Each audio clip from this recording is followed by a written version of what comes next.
PUC result ಬಂದಿದೆ. ವಿಜ್ಞಾನ ವಿಭಾಗದಲ್ಲಿ 600 ಅಂಕಗಳಿಗೆ 598 ಅಂಕ ಗಳಿಸಿರುವಂಥ ಸಾಯಿ ರಾಘವ್ ನಮ್ಮ ಜೊತೆಗಿದ್ದಾರೆ. ಅವ್ರನ್ನೇ ಮಾತಾಡಿಸ್ತಾ ಹೋಗೋಣ. ಫಸ್ಟ್ ಆಫ್ ಆಲ್ ಮೊದಲಿಗೆ ಕಂಗ್ರ್ಯಾಚುಲೇಷನ್. ಹೇಗೆ ನೀವು ಫೀಲ್ ಮಾಡ್ತೀರಿ? ಮೀನ್ಸ್ 600 ಎಕ್ಸ್ಪೆಕ್ಟ್ ಮಾಡ್ತಿದ್ರೆ ನೀವು? ಇಲ್ಲ ಓಕೆ, 598 ಬಂದಿದ್ದು ತುಂಬ ಖುಷಿ ಆಯಿತು. ಅಲ್ಲ, ಎಕ್ಸ್ಪೆಕ್ಟ್ ಮಾಡಿದ್ರೆ ನೀವು ಇಷ್ಟು ಮಾರ್ಕ್ಸ್ ಬರುತ್ತೆ ಅಂತ ಹೇಳಿ? ಎಕ್ಸ್ಪೆಕ್ಟ್ ಮಾಡ್ತಿದ್ದೆ 590 ಮೇಲೆ, ಎಷ್ಟೊಂದು ಗೊತ್ತಿಲ್ಲ. ಓಕೆ, ಸೊ ಏನು ಹೇಳಕ್ಕೆ ಬಯಸ್ತೀರಿ? ನಿಜವಾಗ್ಲೂ ಕೂಡ ಡೆಡಿಕೇಶನ್ ಕಂಪಲ್ಸರಿ ಬೇಕೇ ಬೇಕು, ಬಟ್ ಇಡೀ ವರ್ಷನೂ ಕೂಡ ಡೆಡಿಕೇಶನ್ ಬೇಕಾಗತ್ತಾ? ಬೇಕಾಗುತ್ತೆ. ಸೋಷಿಯಲ್ ಮೀಡಿಯಾ ಒಂದು ಯೂಸ್ ಮಾಡಿಲ್ಲ ಅಂದರೆ ಸರಿ ಹೋಗುತ್ತೆ.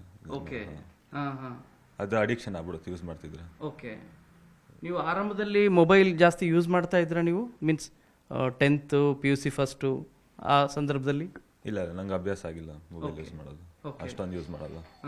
ರೊಟೀನ್ ಹೇಗಿರ್ತಿತ್ತು ನಿಮ್ಮದು? ಆಕ್ಸ್ಫರ್ಡ್ಗೆ ಬರ್ತಿದ್ದೆ, ಮನೆಗೆ ಹೋಗ್ಬಿಟ್ಟು 3 to 4 hours ಓದ್ತಿದ್ದೆ. ಟೀಚರ್ಸ್ ಏನು ಹೇಳ್ತಿದ್ರು ಅದನ್ನೆಲ್ಲ ಸಾಲ್ವ್ ಮಾಡ್ತಿದ್ದೆ ಅಷ್ಟೇ. ಏನು ಮುಂದೆ ಗೋಲ್ ಏನಿದೆ? ನೀವೇನು ಮಾಡಬೇಕು ಅಂತ ಅಂದ್ಕೊಂಡಿದ್ದೀರಾ? ಇಂಜಿನಿಯರಿಂಗ್ ಮಾಡಬೇಕು, ಏನು ಡಿಸೈಡ್ ಮಾಡಿಲ್ಲ ಇನ್ನು ಸ್ಟ್ರೀಮ್ ಅದು.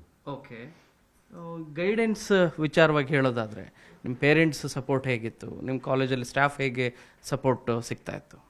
ಪೇರೆಂಟ್ಸ್ ತುಂಬ ಸಪೋರ್ಟ್ ಇತ್ತು, ಯಾವಾಗಲೂ ಸಪೋರ್ಟಿವ್ ಆಗಿರೋರು. ಟೀಚರ್ಸು ತುಂಬ ಸಪೋರ್ಟ್ ಮಾಡ್ತಿದ್ರು. ಸುಪ್ರೀತ್ ಸರ್ ಅವ್ರು ತುಂಬ ಸಪೋರ್ಟ್ ಇತ್ತು, ಯಾವಾಗ ಕೇಳಿದ್ರು ಹೆಲ್ಪ್ ಮಾಡೋರು. ಓಕೆ, ಎಲ್ಲರೂ ಸಪೋರ್ಟಿವ್ ಇದ್ರು, ಏನು ಸ್ಟ್ರೆಸ್ ಪ್ರೆಷರ್ ಏನೂ ಇರಲಿಲ್ಲ. ಯಾವಾಗಲೂ ಪೇರೆಂಟ್ಸ್ ಯಾವಾಗಲೂ ಸಪೋರ್ಟಿವ್ ಆಗಿರೋರು. ಏನು ಅಡ್ಮಿನಿಸ್ಟ್ರೇಷನ್ ಕಡೆಗೆ ಹೋಗೋ ಯೋಚನೆ ಇದೆಯಾ? ಮೀನ್ಸ್ UPSC ಕಡೆಗೆ ಹೋಗೋ ಯೋಚನೆ ಇದೆಯಾ, ಅಥವಾ ಮೆಡಿಕಲ್ ಅಥವಾ ಇಂಜಿನಿಯರಿಂಗ್? ಇಂಜಿನಿಯರಿಂಗ್. ಸೊ ಪೇರೆಂಟ್ಸ್ ಇದ್ದಾರೆ, ಅವ್ರನ್ನೂ ಕೂಡ ಮಾತಾಡ್ಸ್ತಾ ಹೋಗ್ತೀನಿ ಏನು ಹೇಳ್ತಾರೆ ಅಂತೇಳಿ. ಅಮ್ಮ, ಏನು ಹೇಳಕ್ಕೆ ಬಯಸ್ತೀರಿ? ನಿಮ್ಮ ಮಗ ಟಾಪರ್ ಆಗಿದ್ದಾನೆ, 598 ಮಾರ್ಕ್ಸ್ ಸುಲಭದ ಅಂಕಗಳೇನಲ್ಲ. ಕಷ್ಟಪಟ್ಟು ಓದ್ತಿದ್ದ, ಡೆಡಿಕೇಶನ್ನು 11th ಸ್ಟ್ಯಾಂಡರ್ಡಿಂದನೇ ಅವ್ನ ಪ್ರಿಪ್ರೇಷನ್ಸು CETಗೆ PUC ಲೆವೆಲ್ಗೆ ಎಲ್ಲ ಮಾಡ್ಕೊತಿದ್ದ. ಓಕೆ, ಅವನು ಹಾರ್ಡ್ ವರ್ಕಿಂಗು. ಸೊ ಒಳ್ಳೆ ಸ್ಕೋರ್ ಬರ್ಬೋದು ಅಂದ್ಕೊಂಡಿದ್ವಿ, ಬಟ್ ನಾವು ಹೈ ಎಕ್ಸ್ಪೆಕ್ಟೇಷನ್ಸ್ ಇಟ್ಕೊಂಡು ಬೇಜಾರು ಮಾಡ್ಕೊಳ್ಳೋದಕ್ಕಿಂತ we will wait and watch how much he will score ಅಂತ. We are just waiting and we are happy that he has scored so much. Student ಹೇಳಿದ್ದು ನನಗೆ ಭಾಳ ಖುಷಿ ಇದ್ದೇನು ಅಂದರೆ, ಸೊ ಮೊಬೈಲನ್ನು ನೀವು ಮ್ಯಾಕ್ಸಿಮಮ್ ಅವಾಯ್ಡ್ ಮಾಡಿ ಅಂಥೇಳಿ. ಮೊಬೈಲ್ ಮ್ಯಾಕ್ಸಿಮಮ್ ಅವಾಯ್ಡ್ ಮಾಡಿದ್ರೆ ಅದೇ ನೀವು ಮೇನ್ ಅಚೀವ್ಮೆಂಟ್ ಆದಂಗೆ ಆಗುತ್ತೆ ಅಂತೇಳಿ. ಬನ್ನಿ ಈ ಬಗ್ಗೆ ಮಾತಾಡಲಿಕ್ಕೆ ಆಕ್ಸ್ಫರ್ಡ್ ಕಾಲೇಜ್ನ ಪ್ರಿನ್ಸಿಪಾಲ್ ಇದ್ದಾರೆ ಮತ್ತು ಸಂಸ್ಥಾಪಕರಿದ್ದಾರೆ, ಅವ್ರನ್ನೇ ಮಾತಾಡ್ಸೋಣ. ಸರ್, ಏನು ಹೇಳಕ್ಕೆ ಬಯಸ್ತೀರಿ ಸರ್? ಅಚೀವ್ಮೆಂಟ್ ಮತ್ತು ಪ್ರತಿ ವರ್ಷನೂ ಕೂಡ ಹೇಗಿದೆ ನಿಮ್ಮದು ಗ್ರೋತ್? ಎವ್ರಿ ಇಯರ್ ಇದೇ ರೀತಿಯಾದಂಥ ಪರ್ಸಂಟೇಜಸ್ಸು ಸಿನ್ಸ್ ಆಲ್ಮೋಸ್ಟ್ ಅಬೌಟ್ 13-14 ಇಯರ್ಸಿಂದನೂ ಇದೇ ರೀತಿ ಎಲ್ಲ ಮಕ್ಕಳು ಕೂಡ ತೊಗೊಳ್ತಾ ಇದ್ದಾರೆ. ಇದಲ್ಲದೆ JEE ಮೈನ್ಸಲ್ಲೂ ಕೂಡ ಸೌತ್ ಇಂಡಿಯಾ ಟಾಪರ್ ಬಂದಿರೋದು ಕೂಡ ಸಾಕಷ್ಟು ಸರ್ತಿ ತಮ್ಮ ಮಾಧ್ಯಮದಲ್ಲಿ ಕೂಡ ಸಾಕಷ್ಟು ಸಲ ತೋರಿಸಿದ್ದೀರಿ. ನಮಗೇನೆಂದರೆ we are all proud because of our students. And ನಾವು ನಮ್ಮ ವಿದ್ಯೆಯನ್ನು, ನಮ್ಮ ಶಕ್ತಿಯನ್ನು ನಾವು ಮಕ್ಕಳಿಗೆ ಪ್ರತಿ ವರ್ಷ ದಾರೆ ಎರಿತೀವಿ. ನಾವು being teachers, that is what we can do.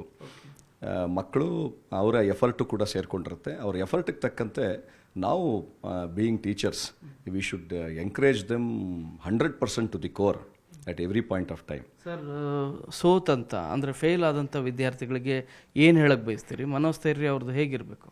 ಸರ್ಕಾರ ಇವತ್ತಿನ ದಿವಸ ಫೇಲ್ ಆದಂಥ ವಿದ್ಯಾರ್ಥಿಗಳಿಗೆ ಫೇಲ್ ಅಂತ ಕನ್ಸಿಡ್ರೇಷನ್ ಪೂರ್ತಿ ಕಂಪ್ಲೀಟಾಗಿ ತೊಗೊಳ್ದಿರ 3 ಬಾರಿ ಅವರು ಎಕ್ಸಾಮಿನೇಷನ್ ತೊಗೊಳಕ್ಕೂ ಕೂಡ ಅವಕಾಶಗಳನ್ನ ಕೊಟ್ಟಿದ್ದಾರೆ. ಸೊ ಹಾಗಾಗಿ ಆ ಸಪ್ಲಿಮೆಂಟ್ರಿ ಅನ್ನೋ ಒಂದು ಪದ ಬರದೇ ಇದ್ದ ಹಾಗೆ ಸರ್ಕಾರವು ಕೂಡ ನೋಡ್ಕೋತಾ ಇರೋದು. That is also one of the encouragement from the government. So fail ಆಗಿರೋಂಥ ಮಕ್ಕಳಿಗೆ ಧೃತಿಗೆಡೋ ಅವಶ್ಯಕತೆ ಇಲ್ಲ. ಎಲ್ಲೋ ಅವತ್ತಿನ ದಿನಮಾನಗಳಲ್ಲಿ ಅವ್ರಿಗೆ ಮಾಡೋಕ್ಕಾಗದಿದ್ರು ಕೂಡ ಮುಂದೆ ಸಿಗ್ತಕ್ಕಂಥ ಅವಕಾಶಗಳಲ್ಲಿ ಚೆನ್ನಾಗಿ ಮಾಡಲಿ ಅಂತ ವಿದ್ಯಾರ್ಥಿಗಳು. ಇನ್ನೂ ಅವರಿಗೆ ಇನ್ನೂ 2 ಅಟೆಂಪ್ಟ್ ಮಾಡಲಿಕ್ಕೆ ಅವಕಾಶಗಳಿರೋದ್ರಿಂದ ಅಷ್ಟೊತ್ತಿಗೆ CET ರ್ಯಾಂಕಿಂಗ್ಸ್ ಇರ್ಬೋದು ಮತ್ತು ಕೌನ್ಸಿಲಿಂಗ್ ಇರ್ಬೋದು ಇನ್ನೂ ನಡೀತಾ ಇರುತ್ತೆ. ಸೊ ಅವ್ರಿಗೂ ಕೂಡ ಅವಕಾಶಗಳು ಸಿಗ್ತದೆ. ಸೊ ಆ ಮಕ್ಕಳು ತೃಪ್ತಿಗೆಡಬಾರ್ದು ಏನೇ ಕಾರಣಕ್ಕೂ. ರ್ಯಾಂಕ್ ಬಂದಿದ್ದಾರೆ ಅಂದ ತಕ್ಷಣ ಅದರದ್ದು ಒಂದು ವರ್ಗ ಆದರೆ, ಇಂಥದ್ದೇನಾದರೂ ವರ್ಗದ ಸ್ಥಿತಿಯಲ್ಲಿ ಏನಾರು ಮಕ್ಕಳು ಅಕಸ್ಮಾತಾಗಿ ಸಿಕ್ಕಾಕೊಂಡಿದ್ರೆ, ಎಲ್ಲ ಮಕ್ಕಳು ಕೂಡ they have their own intellectual capacity. ಯಾರೂ ನಾವು ಇಂಟೆಲೆಕ್ಚುಯಲ್ ಕೆಪಾಸಿಟಿಯಲ್ಲಿ ಅಳಿಲಿಕ್ಕಾಗಲ್ಲ. ಎಲ್ರಿಗೂ ಅವ್ರದ್ದೇ ಆದಂಥ ಒಂದು ಸಾಮರ್ಥ್ಯ ಎಲ್ಲ ಇರ್ತದೆ.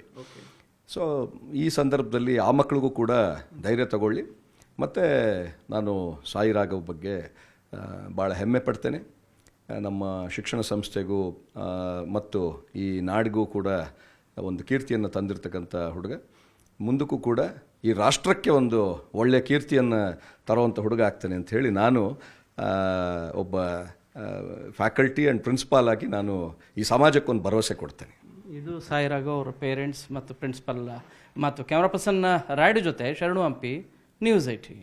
ನಿರ್ಭೀತ, ನಿಷ್ಪಕ್ಷಪಾತ, ವಿಶ್ವಾಸಾರ್ಹ ಸುದ್ದಿಗಳಿಗೆ ಮತ್ತೊಂದು ಹೆಸರಾಗಿರುವಂತ ನ್ಯೂಸ್ 18 ಕನ್ನಡ ಈಗ ಆಪ್ನಲ್ಲೂ ಲಭ್ಯವಿದೆ. ದಯವಿಟ್ಟು ಇಲ್ಲಿರುವಂತ QR ಕೋಡ್ ಸ್ಕ್ಯಾನ್ ಮಾಡಿಕೊಂಡು ಆಪ್ ಡೌನ್ಲೋಡ್ ಮಾಡೋದಕ್ಕೆ ಮರಿಬೇಡಿ. ನಿಮ್ಮ ಬೆಂಬಲ ಹೀಗೆ ಸದಾ ನಮ್ಮೊಂದಿಗಿರಲಿ. ಧನ್ಯವಾದ.